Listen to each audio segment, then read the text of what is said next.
Dans le monde, à travers chaque pays, le mal est présent. Les crimes ne s'arrêtent pas et les psychopathes, les fous, les opportunistes continuent à salir la terre chaque jour. Les gens se tuent pour leur plaisir personnel sans faire face parfois aux conséquences de la justice. Alors comment y remédier pour faire de ce monde un endroit paisible? Ou plutôt, qui pourrait le faire? Qui pourrait se sacrifier pour laver les péchés de l'humanité? Qui pourrait juger ceux qui méritent de mourir car la justice est inefficace? En général, quand on commence à regarder des animés, c'est Death Note qui nous introduit à ce monde. On commence par suivre l'histoire de ce jeune étudiant qui, à cause d'un trop grand pouvoir, changera pour devenir cette nouvelle entité, ce monstre impitoyable et qui n'hésitera pas à tuer pour assouvir son ego. Mais il y a alors plusieurs questions qui se posent en connaissance de cause. Comment ce jeune étudiant a pu autant perdre son humanité? Comment Light Yagami se définit-il? Par Kira? Par Light avec sa famille? À l'université? Avec elle? Qui était-elle pour lui? Son seul ami ou son pire ennemi? Était-il un étudiant normal avant de ramasser le Death Note? Et finalement, qui est réellement Light Yagami? Je vous propose de plonger dans cette analyse de Death Note pour comprendre une bonne fois pour toutes le personnage de Light Yagami, cette entité, Kira, qui s'est créée pour atteindre ses objectifs. Celui qui voulait devenir Dieu.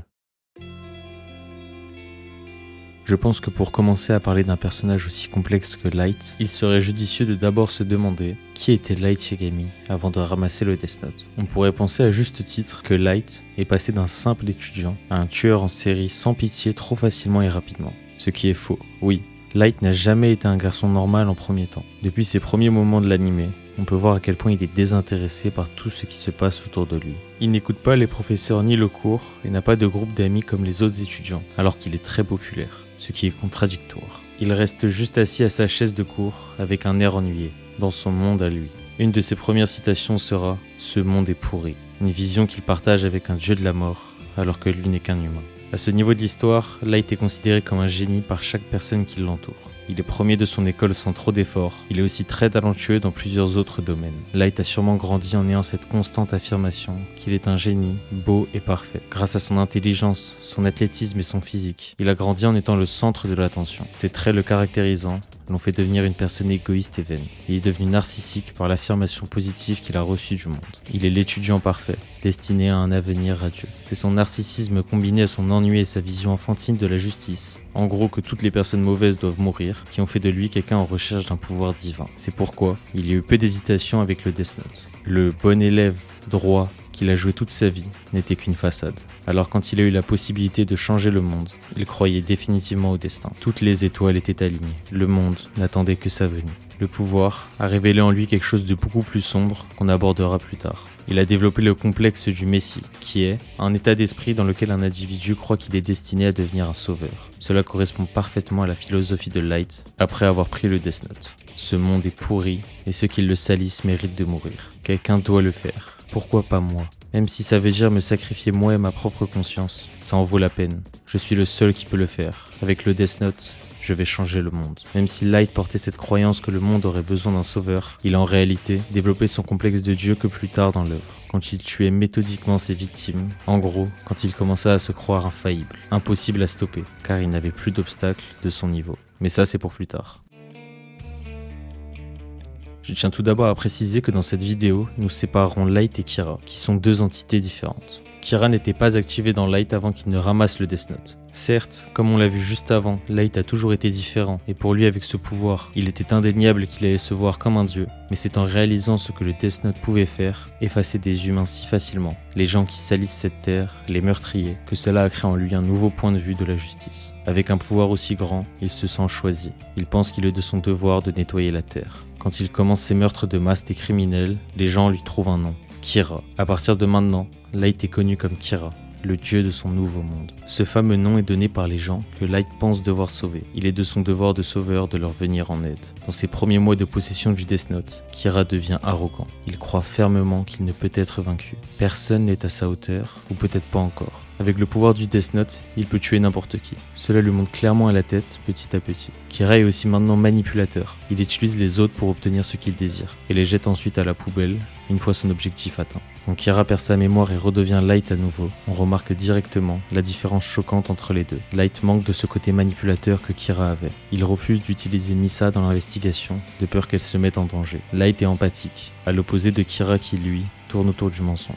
La plupart des choses qu'il dira sont des fausses informations pour manipuler, tromper et surtout gagner. On le voit très bien à travers sa rencontre avec Naomi Misora, où il arrive à l'éliminer à travers ses mensonges. Light est devenu Kira et n'a plus de pitié. Il élimine ceux qui se mettent en travers de son chemin. N'importe qui, innocent ou criminel, qui essaie de le stopper sera tué sans exception. Kira diverge à l'extrême opposé de son sens de la justice initiale, vers un chemin plus sombre, plus sinistre. En tuant les policiers et d'autres civils, la population se rend compte que Kira n'est pas une force si divine qu'elle ne paraissait, mais bien un humain avec des failles et un ego. On peut considérer ces changements dramatiques d'humeur comme de la bipolarité. Il passe d'un étudiant modèle en cours et chez lui à ce criminel qui s'énerve, puis qui s'effondre et se lamente sur son sort, quand il se croit battu. Kira perd facilement son sang-froid pour des détails minimes. Il est maniaque. Il se fout complètement des humains. Il est Dieu et regarde la terre avec dégoût. Il est chargé de purifier le monde et le fera pour sa justice. Kira est une personne tordue, fausse. Son sens de la justice a été complètement détourné de son chemin initial. Et ça, pour le pire. Si Light croit vraiment en son sens de la moralité, pourquoi n'a-t-il agi en ce sens que lorsqu'il a obtenu le Death Note? Pour se référer à une perspective philosophique de la moralité, nous pouvons nous tourner vers Platon. Platon pensait que les gens n'accordaient de véritable valeur au concept de moralité que lorsque leurs actions pouvaient être examinées par d'autres. En d'autres termes, les gens n'accordent de l'importance à la moralité que lorsqu'elle est bénéfique pour leur image, que lorsque les autres peuvent la juger. C'est un parallèle avec Light, car la seule fois où il semble mettre la moralité sur un piédestal au-dessus de tout le reste, c'est lorsqu'il s'est élevé à son propre sens de la divinité, avec le Death Note. En fait, lorsque le risque de nuire à son image et à son ego n'existe plus, il n'y a plus d'intérêt à être moralement vertueux. Il n'a plus besoin de faire attention à son image de bon élève, droit, qui pense comme tout le monde. Celui qui, en gros, n'oserait pas avoir une morale contraire à celle des autres. Cela correspond parfaitement à Light, puisque grâce au Death Note, son identité en tant que Dieu est anonyme. Kira se retrouve au centre de l'attention. L'anonyme Kira est détaché de son identité de Light Yagami. Il souhaite s'imposer en tant que Dieu à travers son identité de Kira, tout en conservant sa réputation de Light Yagami. Il est tout à fait naturel qu'un humain doté de pouvoir d'un dieu finisse par les utiliser pour des raisons égoïstes, car l'égoïsme est toujours inhérent à la nature humaine. Dans son dialogue avec Ryuk, Light dit que s'il échoue, Kira devra tuer sa propre famille. Ce dialogue nous montre parfaitement que Light s'est détaché de son identité de Light Yagami, en parlant de lui, littéralement à la troisième personne, c'est-à-dire Kira. Light, le fils aimant et l'étudiant brillant, ne pouvait pas se résoudre à tuer sa propre famille s'il le fallait. Le Death Note a essentiellement détaché Light de son humanité, mais Light a cherché à s'échapper à cette réalité en commettant ses actes sous son identité de Kira. En voulant désespérément se prendre pour ce héros désintéressé, Light a inconsciemment nié sa véritable nature égoïste pour se réfugier derrière cette entité qu'il a créée, qui est Kira. En faisant ça, il peut fuir la tristesse et les émotions que lui procureraient normalement des événements tragiques qui pourraient se passer, et ainsi atteindre ses buts à tout prix. D'ailleurs, Light déclare également qu'il est prêt à se sacrifier pour atteindre son objectif. Se sacrifier pour atteindre son but, ce qui est contradictoire puisqu'il passe beaucoup de temps à s'assurer qu'il restera en vie et en sécurité. Cela se voit dans la façon dont il a construit des gardiens pour protéger le Death Note, avec Misa et Mikami, et aussi la façon dont il a rejeté les yeux de Shinigami de Ryuk. Quelque chose qui rendrait littéralement son soi-disant désir d'un monde meilleur tellement plus facile à se réaliser. Si Light se souciait vraiment du monde plus que de lui-même, pourquoi donnerait-il la priorité à sa propre vie? Light souhaite-t-il vraiment utiliser le Death Note pour améliorer l'humanité?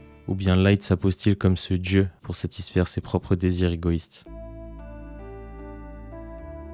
On nous montre aussi à travers des symboliques ce qui caractérise Kira et Light. Son rire nous plonge directement dans ses émotions les plus sincères. Certes, Light ment tout le temps, mais son rire le caractérise parfaitement pour nous permettre de le comprendre. Lui, qui est si inaccessible. Son rire, souvent entendu lors de situations dramatiques où il ressent une vague de victoire rentrer en lui, est un acte physique qui communique sa vraie nature et ses sentiments profondément enracinés, et le tout de manière plus efficace que n'importe quel discours ou dialogue. Les actions de Kira sont motivées et justifiables, étant donné son désir de devenir un dieu. Le rire de Kira représente alors sa vraie nature, qui est sans compassion et célébratrice de sa propre supériorité. Il symbolise sa tromperie et sa transformation de Light en l'impitoyable Kira. Avant de reprendre la trame principale et de parler de sa relation avec elle, j'aimerais m'attarder sur les symboliques religieuses, qui je pense sont très intéressantes à propos de Light Yagami. Les pommes sont le symbole religieux le plus évident dans Death Note. Elles servent de substitut au Death Note et au désir humain.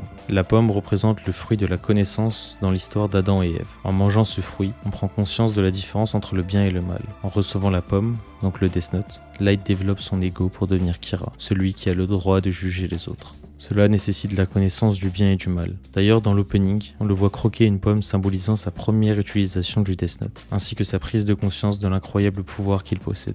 La pomme est censée rapprocher les hommes de Dieu, ce qui se traduit par l'orgueil démesuré de Kira. La pomme est aussi un foreshadowing du destin de Light. Dans le livre de la Genèse, Adam et Ève sont bannis du jardin d'Éden par Dieu pour l'avoir défié. Du côté de Death Note, Light est tué par Ryuk, un dieu, après avoir tenté d'échapper à sa mort. La nature corruptrice de la pomme, le Death Note, est étoffée par sa capacité à supprimer et à restituer des souvenirs. La personnalité de Light change en fonction de ses souvenirs du Death Note. On pourrait alors dire que le Death Note s'apparente à l'esprit de Satan, puisqu'il corrompt la morale et le sens de la justice de Light. Son symbolisme de Christ martyr ne s'arrête pas là. En effet, Light est tout à fait conscient de son état mental déclinant et du sang qu'il a sur les mains. Avant de décider de devenir Kira, il déclare que le monde doit être changé, même si cela doit lui coûter son esprit et son âme.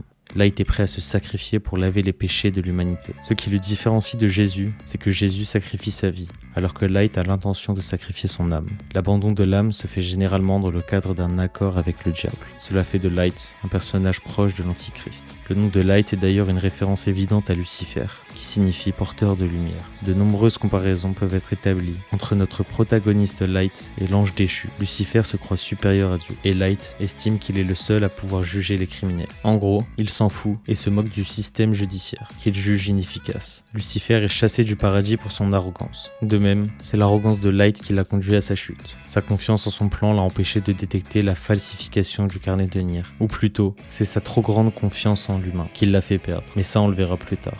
Death Note utilise également le symbolisme chrétien pour explorer les thèmes de l'ambiguïté morale et de la nature de la justice. L'un des exemples les plus frappants est la scène où elle lave les pieds de Light. Oui, la première fois qu'on l'a vu, on s'est tous demandé qu'est-ce que ça venait faire là dans l'histoire. Dans la Bible, Jésus lave souvent les pieds des pécheurs. Cela montre que, tout en reconnaissant qu'ils ont péché, ils se considèrent comme un égal du pécheur. Elle se considère comme Light, un menteur, un pécheur, et continue de le voir comme un égal. Le Death Note, donc l'esprit de Satan, est ce qui donne le pouvoir à Light, en endossant le personnage de Kira. L'Antichrist est destiné à régner pendant 7 ans avant d'être vaincu par le Christ. C'est la durée pendant laquelle Light et Kira, avant d'être vaincus par Nier et tués par Ryuk.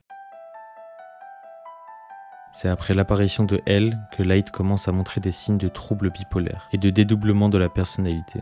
Comme on l'a vu avant, à l'école et à la maison, il parvient à se comporter comme une personne totalement différente qui se soucie de ses amis et de sa famille. Tandis que dans sa chambre, il porte le manteau de Kira, le dieu de son nouveau monde. Lorsque Elle qualifie les actions de Light de mauvaises, il s'agit de l'insulte ultime à l'ego de Light. Light s'est mis sur un piédestal en s'affirmant comme une personne moralement parfaite, le sauveur de l'humanité. Son rôle en tant que Kira, ou Dieu, était de transformer le monde en ce qu'il croyait être juste. Un monde sans aucune forme de criminalité. Les actes de Light, qui consistent à tuer des gens, ne seraient-ils donc pas injustifiés en eux-mêmes? C'est la raison pour laquelle Light exprime tant de haine et de mépris envers Elle. Car non seulement Elle affirme que Kira est injuste, mais que vaincre Kira est en soi un acte juste. C'est non seulement la plus grande offense à l'ego de Light, mais c'est aussi une remise en cause totale de son nouveau statut de Dieu. En challengeant son ego et avec ce défi direct contre sa divinité, Light succombe à Kira encore plus et devient complètement consumé par son propre ego. Croyant désormais que les criminels ne sont plus les seuls à être mauvais, mais que tous ceux qui s'opposent à son point de vue le sont également. Light révèle sa véritable nature égoïste en abandonnant sa stricte détermination à faire régner la justice, afin de protéger son ego. Dans sa rage infinie, Light se dit qu'il est juste et qu'il ne peut pas faire autrement. Dans une tentative désespérée non seulement de satisfaire son ego, mais aussi de justifier et de valider les actions qu'il a entreprises et qu'il continuera à entreprendre. Il se convainc que ce qu'il fait est désintéressé pour échapper à ce qu'il est vraiment, un criminel lui-même. La relation entre Kira et Elle est très tendue. Ils sont essentiellement amis et ennemis. Light et Ryuzaki sont amis, mais Kira et Elle sont ennemis. Il y a des choses importantes à noter dans la relation entre les deux. Kira semble utiliser tous ses traits de caractère et d'intelligence pour tenter de vaincre Elle. Light voit en Elle l'égal intellectuel qu'il cherchait désespérément. Elle est sans doute plus intelligent que Light et a accès à de nombreuses ressources dans l'enquête, ce qui rend cela plus excitant pour Kira. Bien qu'il soit l'adversaire de Kira, l'existence de Elle donne à Light beaucoup de sens et de motivation. Non seulement il oblige Light à utiliser toute son intelligence, mais il maintient aussi son arrogance en échec. Elle préserve Light de son irrationalité, l'empêchant de succomber à son complexe de Dieu. Light ne le remarque pas lui-même, mais il dépend de Elle à bien des égards. Dans son esprit, Elle représente le dernier pilier de la justice traditionnelle. La police a déjà renoncé à attraper Kira par peur d'être tué, mais pas Elle, ne le rendant que plus digne de faire tomber Kira. Il suffit à Light de tuer Elle pour créer son nouveau monde. Cela permet à Light de mieux visualiser la menace qui pèse sur ses objectifs et ce qu'il représente. Une grande motivation et une direction lui sont offertes, en n'ayant qu'un seul objectif clair en tête, éliminer Elle. Comme on le sait, Elle est le principal ennemi de Kira. Il veut l'éliminer au plus vite par tous les moyens possibles. C'est là que le côté manipulateur de Kira apparaît à nouveau. Il utilise Misa pour la seule raison de ses yeux de Shinigami. Ce même Light Yagami qui, après avoir perdu les souvenirs du Death Note, affirmait à elle qu'il ne manipulerait jamais les sentiments de quelqu'un d'autre, nous montrant à quel point Kira diverge à l'opposé de ses convictions initiales. Kira fera tout pour gagner. Les conséquences de sa bipolarité se font sentir, et soudain, quand Light se croit vaincu, Kira reprend le contrôle de sa vie. Quand Light va mal, Kira prend le dessus comme un dieu irréprochable qui n'a pas de défaut, et qui est capable de tout. Son image de Kira lui donne la force de combattre elle. Grâce à cette image de Kira, il peut croire en sa victoire face à son plus grand adversaire. Elle. On sait que Kira est ce dieu qui peut manipuler sans se sentir coupable. Ce dieu qui peut aussi juger ce qui est mauvais. Ce dieu qui peut décider de ce qui mérite de rester sur sa terre à lui. Kira croit tellement en lui qu'il a même développé un plan où il savait qu'il ressortirait vainqueur de celui-ci. Pour nous remettre dans le contexte, la police venait d'attraper le deuxième Kira, qui se trouvait être une personne profondément amoureuse de Light et de Kira, Misa. Avec des preuves aussi solides, Kira a dû jouer certaines de ses cartes en révélant le Death Note, l'élément le plus important qui a conduit à sa chute. Avec le recul, les apparences extérieures de son plan semble assez simple. 1. Devenir le prisonnier de elle, de façon à ce que Light soit surveillé 24 heures sur 24. 2. Abandonner ses souvenirs et un carnet, celui de Misa, pour qu'un troisième Kira recommence à tuer. 3. Attraper le troisième Kira lui-même. Et 4. Retrouver ses souvenirs et faire en sorte que Rem tue elle. Le but de Light n'était pas de rejeter toute la responsabilité sur le troisième Kira. Light avait prévu que elle était assez intelligent pour se rendre compte que le troisième Kira était une personne différente de l'original. Son but était de convaincre elle que le pouvoir de Kira était quelque chose qui se déplaçait d'une personne à l'autre, en prenant le contrôle de leurs actions, et qu'une fois que le pouvoir se déplaçait, la personne perdait ses souvenirs. Il est même allé plus loin en ajoutant une règle supplémentaire au Death Note, qui prouverait son innocence sans l'ombre d'un doute. Alors qu'est-ce que ce plan dit exactement sur Light? Pensez à ce plan et mettez-vous à la place de la personne qui l'a conçu. Pour que ce plan fonctionne, il fallait que le troisième Kira soit capturé. Cela signifie deux choses. 1.